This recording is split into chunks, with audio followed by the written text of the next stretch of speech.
Assalamualaikum warahmatullahi wabarakatuh. Salam sejahtera, semoga kasih sayang, keselamatan, dan keberkahan dilimpahkan kepada kita semua. Baik, kita ada pada sesi 1 untuk materi Kaizen ya. Untuk Kaizen ini, pada materi 1 ini kita akan membahas terkait definisi, filosofi, and prinsip-prinsip daripada Kaizen. Definisi Kaizen sendiri berasal dari dua kata bahasa Jepang, yaitu Kai yang artinya berubah atau perubahan, dan Zen yang berarti baik. Kalau digabungkan berarti berubah menjadi lebih baik. Namun Kaizen itu juga bisa berarti perbaikan berkelanjutan melalui hubungan dengan metodologi Lean. Lean itu adalah menarik ya. Nah, ini Kai adalah merubah dan Zen adalah lebih baik. Pengertian Kaizen itu tadi kita ulangin lagi, Kai itu perubahan, Zen lebih baik, seperti ini ya. Dalam bahasa Inggrisnya adalah continuous improvement, dan itu adalah perbaikan atau penyempurnaan secara kecil-kecilan dan berkesinambungan dengan melibatkan semua jajaran dalam level organisasi agar selalu lebih baik. Dan ini dilakukan untuk mengelola proses di tempat kerja. Filosofinya digunakan oleh Toyota pada tahun 1980 ya, dan ini telah diikuti oleh ribuan perusahaan di seluruh dunia. Nah, berdasarkan pengalaman ini menerapkan Kaizen dan Lean ini pada tahun 85, di Kaizen Institute telah dikembangkan Total Flow Management ya, sebuah model yang secara rinci memungkinkan penerapan sistem produksi, di mana tadi Toyota tidak hanya dalam pabrik, tapi juga seluruh rantai pasok yang lengkap. Nah, mereka percaya dengan TFM ini berakar pada Kaizen, merupakan cara baru untuk mengatur operasi berdasarkan penciptaan aliran tarik tadi, Lean ya, atau sebagai paradigma sistem operasi baru. Sejauh ini merupakan cara terbaik untuk mengelola operasi perusahaan manapun ya. Ini adalah Masaki Imai, yaitu founder daripada Kaizen Institute itu. Paradigma lama dibandingkan dengan paradigma baru, paradigma lama berbicara tentang batch yang besar atau kelompok yang besar, sedangkan yang baru akan bicara tentang unit daripada suatu batch ya, atau unit dari suatu produk. Paradigma lama berbicara tentang ramalan pemesanan, dan yang baru tentu tanpa pesanan, hanya menggunakan pesanan pelanggan akhir ya. Sedangkan paradigma lama berbicara tentang tidak ada waktu bagi staf untuk terlibat dalam Kaizen, sedangkan yang baru mempromosikan kesadaran akan adanya pemborosan ya, dan menjadikan Kaizen sebagai cara kerja yang alami. Jadi kesadaran jangan sampai melakukan pemborosan. Jadi mari mengadopsi mindset yang sudah berkembang ini, kita melihat secara detail paradigma Total Flow Management yang baru untuk organisasi rantai pasok. Mudah-mudahan kita akan mendapatkan cakrawala baru ya di sini. Nah, sejarah dalam Kaizen ini dari Toyota mulai tahun 1900 ini, pendirinya Sakichi, kemudian 1980-1960 adalah pengembangannya, dan saat ini adalah implementasi daripada Toyota Production System ya. Dan Toyota ini dan Kaizen ini juga menghasilkan orang-orang yang telah dapat menganalisa metode kerja dan membuat perbaikan. Mereka mengutamakan kreativitas ketimbang modal, dan ini merupakan prioritas yang cukup besar. Prinsip-prinsip Kaizen dalam supply chain. Di sini disebutkan paradigma Kaizen yang full flow ini dikembangkan oleh Toyota Motor Corporation. Ini model operasi yang benar-benar baru berdasarkan penciptaan aliran yang ditarik oleh pesanan pelanggan yang real tadi ya, dan terus meningkatkan aliran ini. Penciptaan aliran itu berarti ada pergerakan baik secara material, informasi di seluruh rantai pasok. Dan materi dan informasi yang bergerak ini didorong oleh pesanan pelanggan yang real atau konsumsi pelanggan yang nyata. Ini juga berarti bahwa lingkungan rantai pasok pergerakan material itu dimulai dari pelanggan. Konsumen membeli menarik produk material dari retail, ya, kemudian retail menarik dari stok pusat distribusi produk, pusat distribusi menarik dari manufacturer, dan manufacturer menarik dari jaringan pemasok. Dan ini menggambarkan aliran dalam suatu rantai pasok yang telah disederhanakan ya. Yang kemungkinan rantai pasok itu memiliki lebih banyak elemen dari dalam rantai sebelumnya ya. Dan sesudah titik fasilitas pada manufaktur yang terakhir nih. Ini adalah suatu diagram, pyramid diagram, di mana filosofi proses dan orang-orang yang terlibat di dalamnya ini merupakan adalah bagian dari Kaizen ya, dan ada filosofinya ini adalah challenge untuk menerapkan filosofi itu, dan di atasnya ada Genchi dan Genbutsu, problem solving, bagaimana nanti kita melihat ke lapangan untuk bisa mengatasi masalah yang timbul ya, dan mengambil suatu keputusan yang tepat. Tujuan utama dari filosofi Kaizen ini ada 5 di sini, yaitu mengkontrol kualitas, pengiriman tepat waktu, pekerjaan standar, penggunaan peralatan yang efisien, dan penghapusan pemborosan tadi. Tujuan keseluruhannya adalah membuat perubahan kecil dari waktu ke waktu untuk menciptakan perbaikan dalam perusahaan. Itu tidak berarti transformasi terjadi secara perlahan.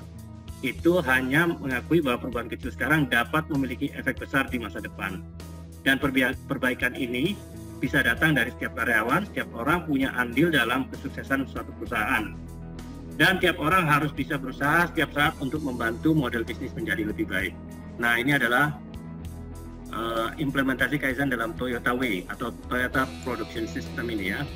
Kita lihat dalam Toyota Way terdapat 14 prinsip nanti di balik budaya daripada TPS ini.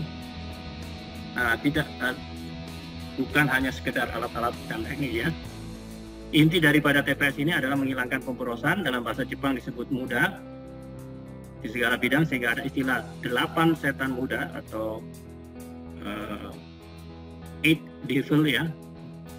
Nah, ini disebut disingkat downtime. Downtime itu dari defect, overproduction, waiting, not utilized, transportation, inventory, motion, dan extra process. Kita akan bahas lebih lanjut pada sesi berikutnya juga ini.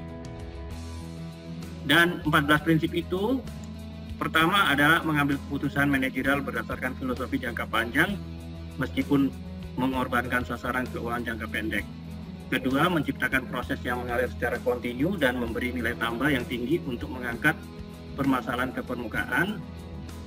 Ketiga, menggunakan sistem tarik atau pull untuk menghindari produksi yang berlebih. Keempat, meratakan beban kerja atau heijunka istilahnya, bekerjalah seperti kura-kura dan tidak seperti kelinci.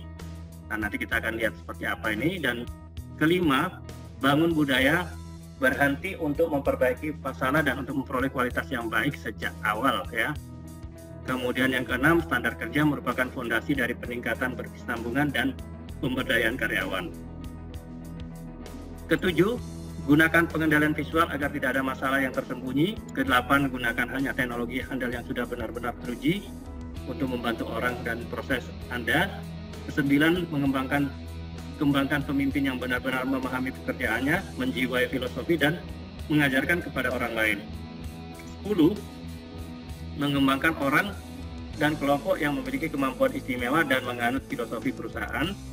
Ke-11, menghormati jaringan mitra dan pemasok Anda dengan memberi tantangan dan membantu mereka melakukan peningkatan. 12, pergi dan lihat sendiri untuk memahami situasi sebenarnya. Genchi Genbutsu tadi ya, itu bisa terkait juga dengan prinsip 7. Kemudian buat keputusan secara perlahan, secara melalui konsensus, pertimbangkan semua pilihan dengan seksama, dan kemudian implementasikan keputusan dengan sangat cepat.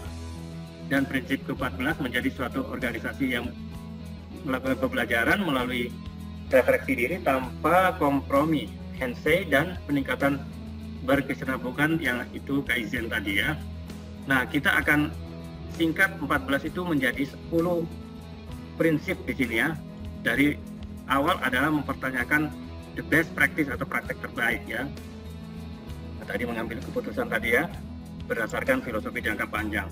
Kita cari best practice ini ya. Agar Kaizen terjadi, setiap orang harus siap melakukan challenge ya. Ini yang paling bawah tadi ya. Kedua adalah kreativitas sebelum modal ya. Kita pada titik tertentu adalah baik untuk kita membayar suatu ide pengetahuan dan teknologi baru. Tapi kita juga harus mulai dengan kreativitas kita sendiri yang dapat membawa perubahan positif di tempat kerja dan lingkungan. Prinsip ketiga, pilih solusi sederhana. Sederhana itu lebih baik daripada yang rumit ya, tentu saja. Karena itu lebih memilih produksi sederhana, solusi yang sederhana yang dapat segera kita bisa terapkan. Perubahan kecil yang diterapkan dengan baik akan memotivasi untuk penerapan perubahan baru dan yang lebih besar. Nah, di sini kita lihat sistem tarik.